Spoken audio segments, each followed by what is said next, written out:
forget to subscribe my channel Hang Duk Mana. Sas. Assalamualaikum, selamat datang lagi ke channel Hang Duk Mana. Mari kita dengar respon Datuk Long Adam Terhad Taqiyuddin. Apa Taqiyuddin cakap Zahid tak yakin dengan Anwar atau terdesak kekal berkuasa? Cadangan Timbalan Perdana Menteri Ahmad Zahid Hamidi agar satu undang-undang RAU digubal bagi menghalang pertukaran kerja di luar pilihan raya difatkan sebagai kenyataan orang terdesak. Jawapan Agung PAS Taqiyuddin Hassan berkata parti itu tertanya apakah faktor yang mendorong Zahid membuat cadangan sedemikian, sedangkan Perdana Menteri Anwar Ibrahim berkali-kali mendakwa kerajaan pemimpinannya mendapat serangan lebih 2/3. Okey, mari kita dengar respon Datuk Long Adam. Dia akhir komen macam biasa. Dari segi optik kerajaan perpaduan sekarang ni, nampak benda ni seperti terdesak. Yang cakap terdesak, sebenarnya orang yang terdesak nak tukar kerajaan. Kena faham. Kalau kau tanya dengan geng Taqiyuddin, kau tanya dengan geng Samsuri, kau tanya dengan geng Muhyiddin, Haji Hadi, yang mana yang dah jadi kluster mahkamah dan mungkin boleh jadi kluster mahkamah, memang mereka terdesak nak tukar kerajaan. Mereka tak nak kerajaan ni kekal satu penggal, kan? Tetapi hari ni kita ada 2/3. Bila kita ada 2/3, kalau kita rasa perlu dibuat penambahbaikan dari segi sistem perlembagaan kita ni, kita tak nak sekat jalan baru sebulan 2 bulan jadi kerajaan tukar, sebulan 2 bulan jadi kerajaan tukar, macam parlimen yang lepas, kan? Rang undang-undang parlimen berpenggal, ini telah dicadangkan oleh Yang Amat Berhormat Datuk Seri Ahmad Zahid Hamidi, di mana beliau mencadangkan supaya selepas ini diwujudkan satu undang-undang. Satu undang-undang yang mana apabila sebuah kerajaan dibentuk, maka kerajaan itu akan berfungsi, kerajaan itu akan wujud selama satu penggal pilihan raya, maknanya 5 tahun. Maknanya tidak ada lagi cerita tentang tebuk atap, tidak ada lagi cerita tentang menukar kerajaan sekerat jalan. Dan saya rasa ini adalah satu cadangan yang sangat baik dan saya menyokong penuh perkara ini, dan saya harap ianya dapat dilaksanakan seberapa segera yang mungkin.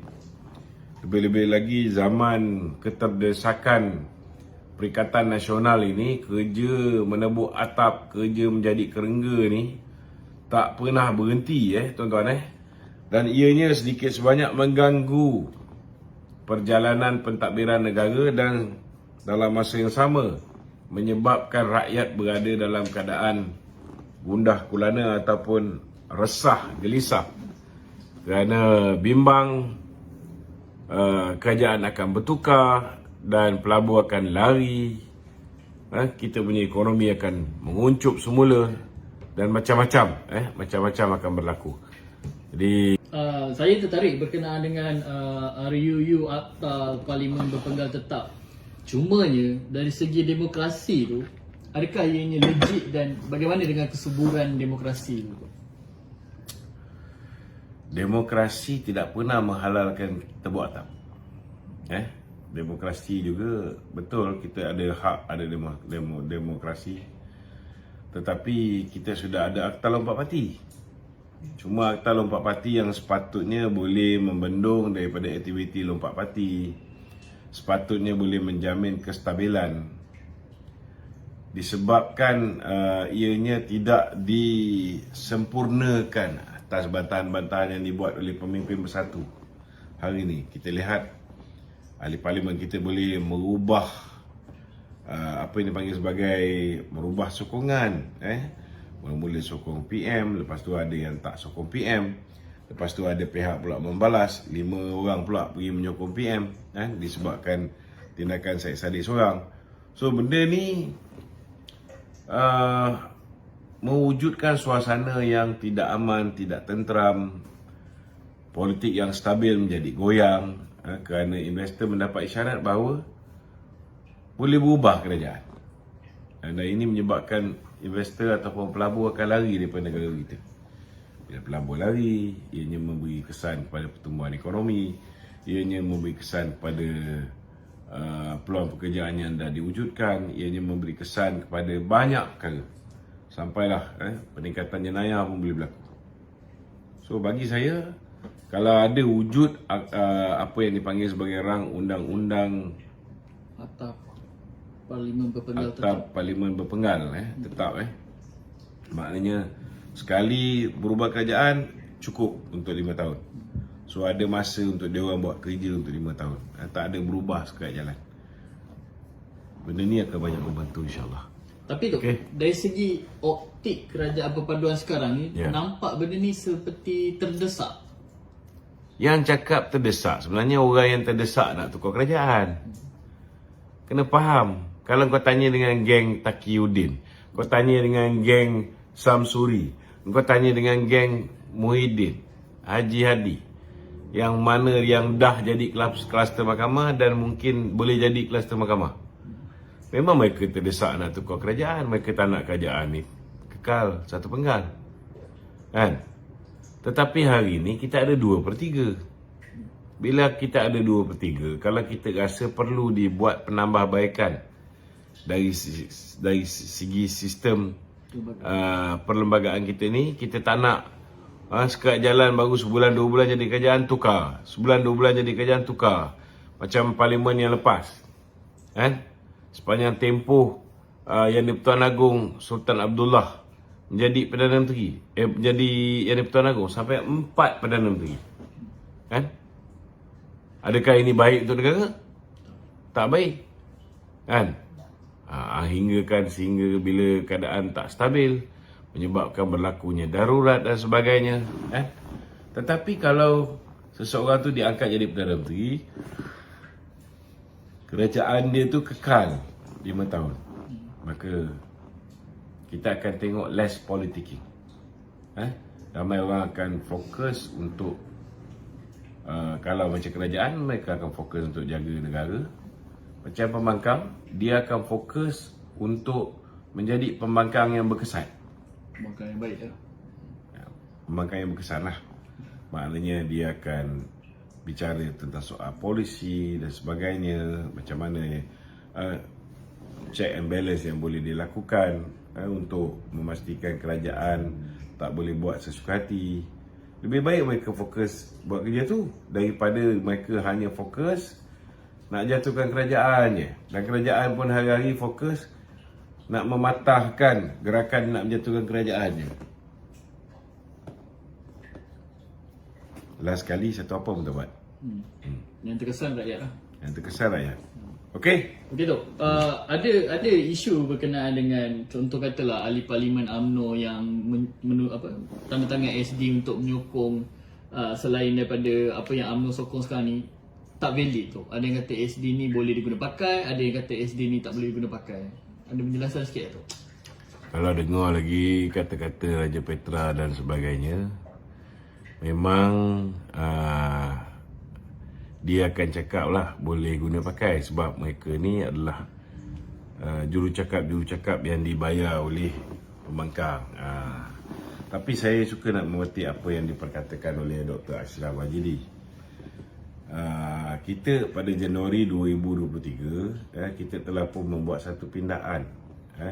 Seseorang ahli UMNO akan tergugur keahliannya secara automatik sekiranya perkara 20 dalam kurungan perkara 20/11/1 ahli UMNO itu telah dipilih sebagai ahli Dewan Rakyat atau Dewan Undangan Negeri dan kemudiannya dia telah menyertai suatu pakatan. Dia berpakat dengan geng Perikatan Nasional contohnya. Satu pakatan politik yang tidak dianggotai oleh UMNO atau memilih untuk menjadi ahli Dewan Rakyat atau Dewan Undangan Negeri bebas. Okey? Dia punya keahlian tergugur. Dan perkara 20/11/12 perkara 20/11/2 ahli UMNO itu bertanding di mana-mana pilihan raya sebagai calon bebas atau calon pakatan politik yang tidak dianggotai UMNO. Keahlian dia terbatal juga. Terbatal juga. Ini kita kena faham. So dalam arti kata lain, kalau misalnya sebelum ni yang kita faham, seseorang itu dia ahli UMNO, tetapi dia beralih sokongan untuk menyokong Perdana Menteri daripada Perikatan Nasional. UMNO menyertai tak kerjasama untuk mengangkat Perdana Menteri daripada Perikatan Nasional?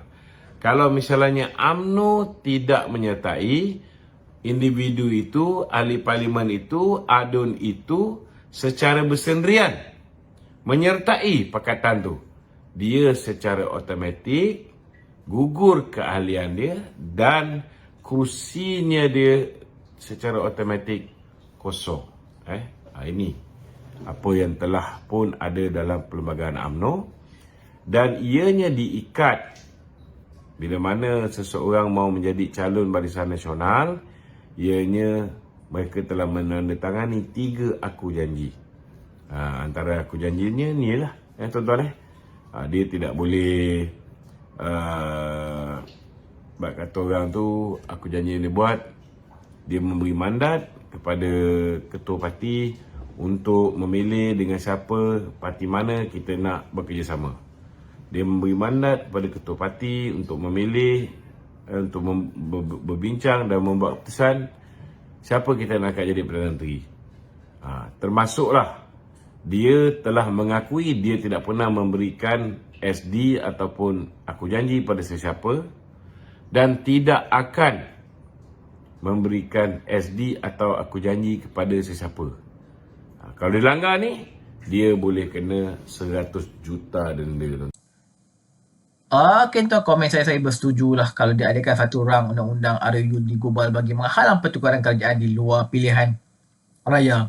Kerana apa? Pening kita rakyat ni asyik-asyik duk langkah sana, langkah sini. Pening rakyat pun tak boleh nak tumpu. So kerajaan pun kalau asyik bertukar je, rakyat lah mendapat bahananya, kerana kerajaan tak sempat nak fokus untuk rakyat, kerana dia orang sama-sama dia orang asyik tak nak pertahankan kerajaan. Ada yang satu pihak nak jatuhkan kerajaan. So better adalah RUU kerajaan satu penggal ni, rang undang-undang di Global bagi halang pertukaran kerajaan ni.